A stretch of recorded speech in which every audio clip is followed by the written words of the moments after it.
Hi, this is Mark Sokolow. I'm an attorney in Texas and I'm teaching business law at San Jacinto College. Previously, I taught political science at Lamar University in Beaumont and Lamar State College in Orange. I've been an attorney for over 30 years and been a city attorney for over 20 years.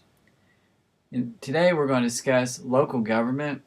When you think about government, try to simplify it down to what government really does. What it does is it provides programs, it regulates people, and it taxes. That's it. Just narrow it down to the three basic functions that government does. Programs. What's a program? For local government that could be fire suppression services, your firemen, police, parks, drainage, maintaining roads, having parks. When you drive out every day, you're probably being involved in a city service. Really, from the time you wake up, you turn on the water. That's probably water that's coming from the city.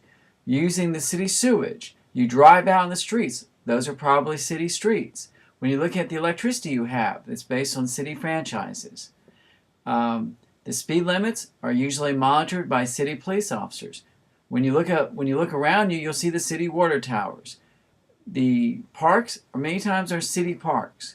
So cities are really probably give you more services than any other governmental entity. But just remember, to simplify it down, cities provide programs. Most of the time, cities are financed by either sales tax or by property taxes. That's a percentage of the value of your property, or by permit fees. And what type of regulations?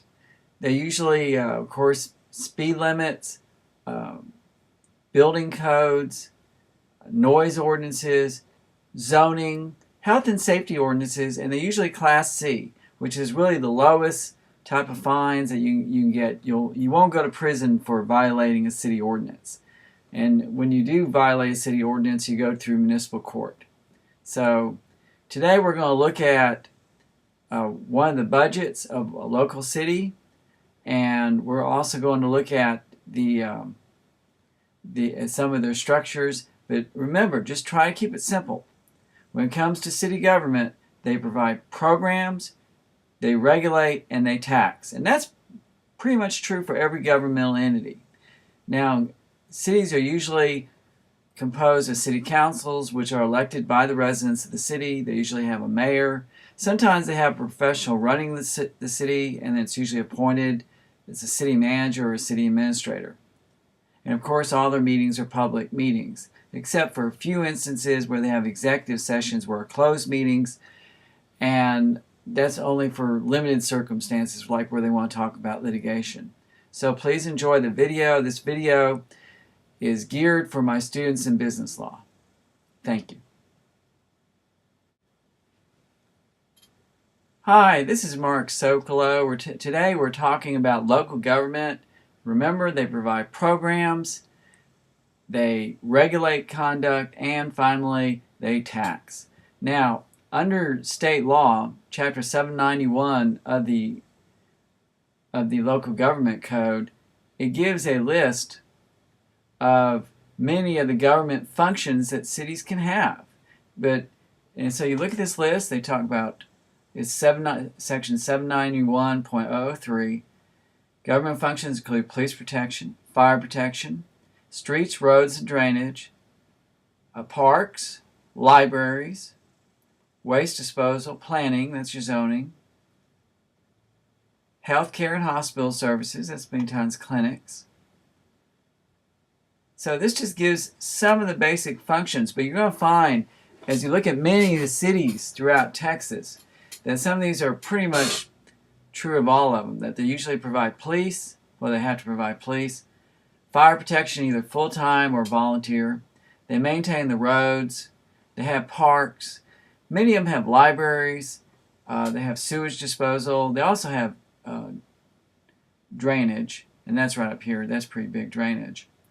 These are pretty much the main governmental functions. Sometimes they get into other areas, but this guy gives you a really good list of what they do. Now, if you want the details of what a particular city does, what you need to do is look at their budget, which of course is a public document.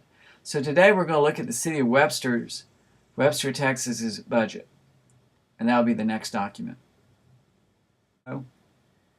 This is a page out of the city of Webster's annual budget for fiscal year 2012 to 2013. Please note that their tax rate is 28 cents per $100 of valuation. And for this year, they expect to make roughly $3,767,000 from taxes. So that's just what they expect from property tax levies. They also get a lot of their money from sales tax.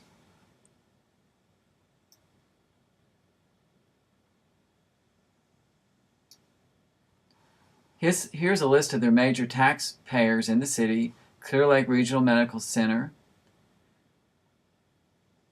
a portion of Baybrook Square, Texas Baybrook Square Center,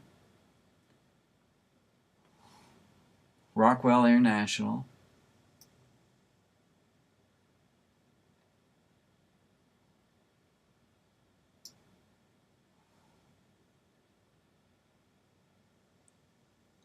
a major component of the revenue for the city of Webster is sales tax. And along Bay Area, it's a major restaurant area for Clear Lake.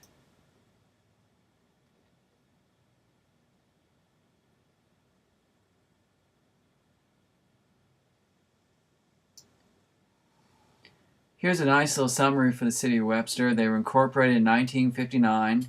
They have a city manager and a city council. They have 2 fire stations and 25 firefighters. Most of their firefighters are volunteer.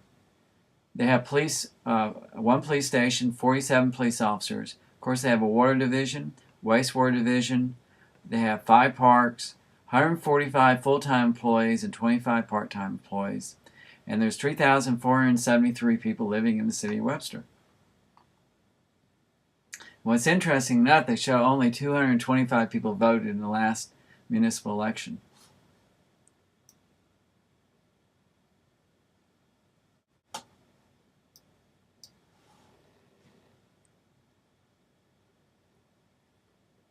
Here's the front page. Again, this is Mark Sokolow. This is the front page of the City of Webster annual budget. It's quite nice for fiscal year 2012 to 2013. Of course, Webster is adjacent to the NASA Space Center.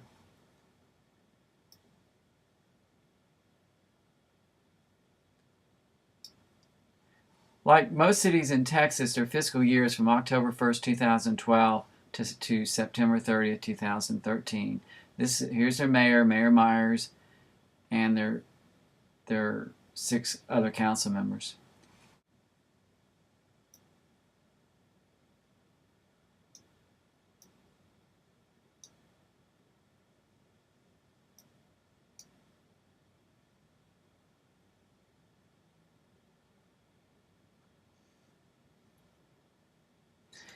This is actually a letter from the city manager to the mayor, city council, and citizens dated September 18, 2012, and discusses the budget and just his views of the economy. Here he's saying sales tax revenue is expected to rise by 2.3%, and that the Clear Lake Regional Medical Center has a $92 million expansion, which is good for the city.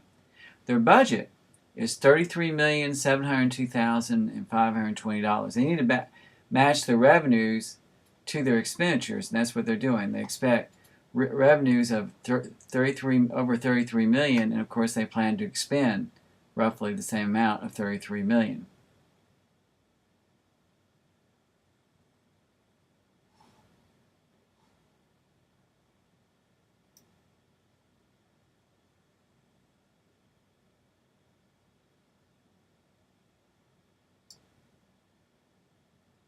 Here they're discussing their revenue source. Their largest revenue source is sales tax, where they anticipate revenue over $10 million. Another large revenue source, of course, is ad valorem tax.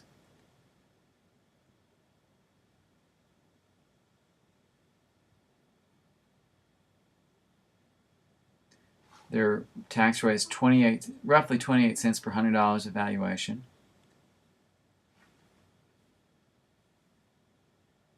And they estimate property tax revenue to be roughly $2,029,000.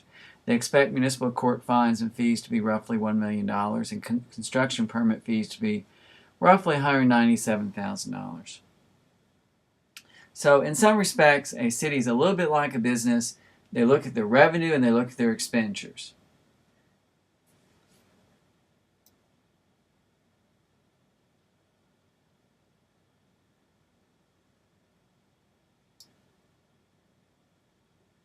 Now they're discussing in their budget what the most significant expenditures are. Of course, the police department, they expect to spend roughly $6,963,000. The fire department, they expect to spend roughly $2,115,000. And that's mostly for capital, you'd say, for a rescue truck.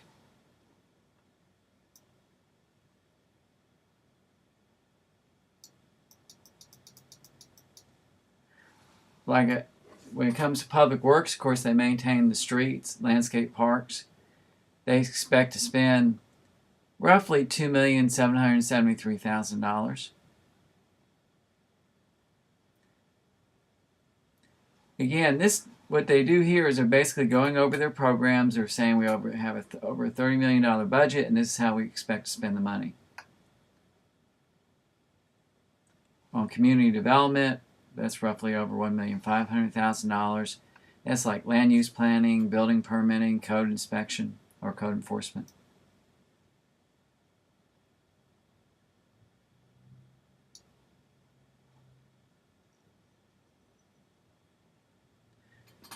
Providing water and wastewater services is always a major item for cities, but what they usually do is, of course, they charge for that in your rates. So they expect utility revenue to be roughly $4,459,000.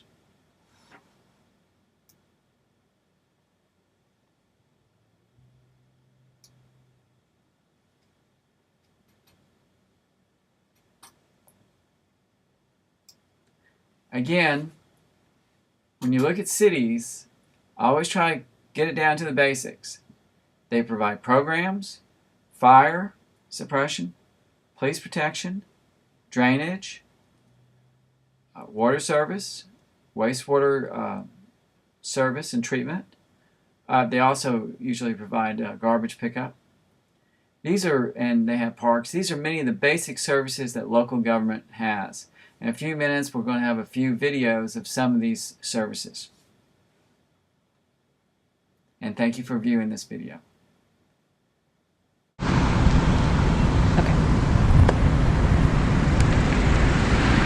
Hi. One of the functions that the cities do is to create parks and maintain parks. And this is one of the parks in Webster, Texas that the public really does use. And on July 4th, they have one of the best celebrations.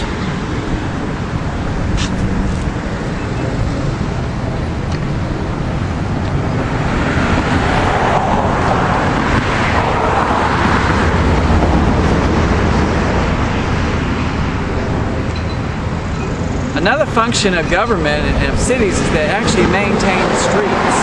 In this case, behind us, we have Orchard in Texas. And so you have the city police department, of course, they enforce the city regulations and speed limits, and the city actually maintains these streets.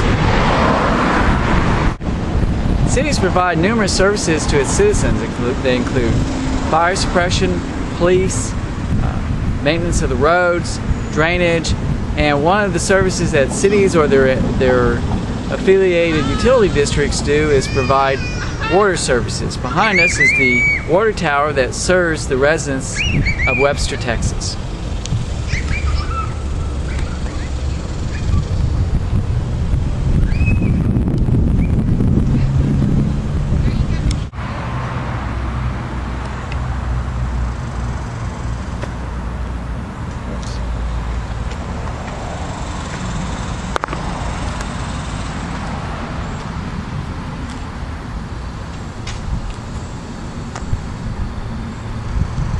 Now this is a video of the City of Webster City Hall and Police Department. One of the functions that cities have, of course, is provide police protection. The other function, of course, is they have city councils that enact ordinances and regulations, which are mostly Class C.